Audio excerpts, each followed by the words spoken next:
जीवन में सब कुछ हो जाए लेकिन परमात्मा का प्रेम नहीं हुआ, भगवान के प्रति यदि प्रेम नहीं हुआ तो हमने जीवन में कुछ नहीं पाया। भगवान का प्रेम ही, भगवान के चरणों में राग ही, भगवान के चरणों में प्रेम, यही जीवन का सार है। गोस्वामी जी महाराज कवितावली में लिखते हैं, क्या लिखते हैं?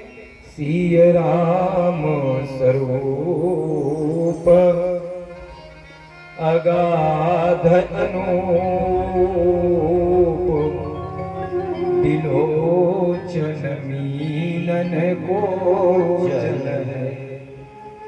भगवान श्री सीताराम जी का स्वरूप क्या है?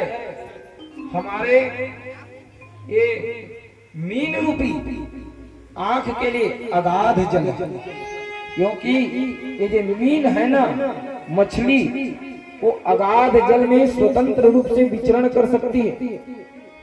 और धन्य भगवान श्री सीताराम जी का स्वरूप, आहा, राघव के समान सुंदर और कौन हो सकता है?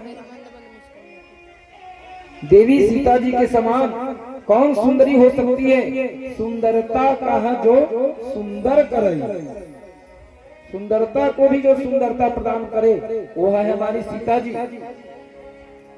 अभी तो गोस्वामी जी ने कहा ना, सिय राम स्वरूप अगाध अनूप, बिलोचन मीनन को जल है।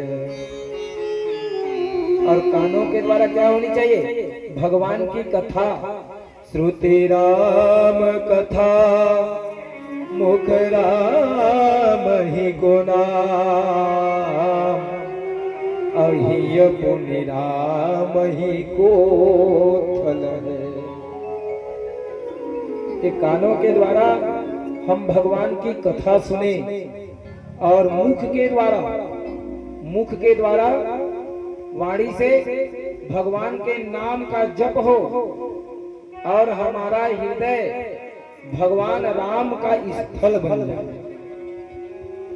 अपने इस हृदय को आसन बना लो, अपने हृदय को आप सिंहासन बना लो और उसी सिंहासन में भगवान श्री राघवेंद्र सरकार को वास हो जाए। और गोस्वामी जी कहते हैं, मति राम ही सो, हमारा यह मति किसमें हो? भगवान में, राम में हो। मति राम ही सो, गति राम ही सो। देखिए माताओं, यदि हमारे मति में यदि भगवान आ जाए या हम अपने मति को भगवान के चरणों में समर्पित कर दें तो हमारी गति भगवान में ही होगी। मति राम ही सो, गति राम ही सो,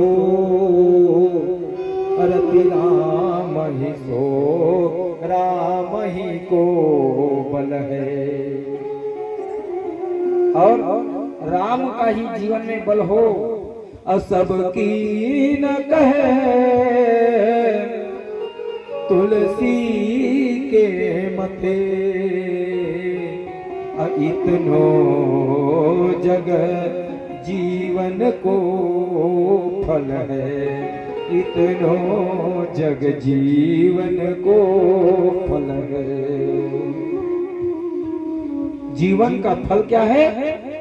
भगवान के चरणों में प्रेम, यही जीवन का फल है, यही जीवन का सार तत्व है। बोले आनंद कंद भगवान।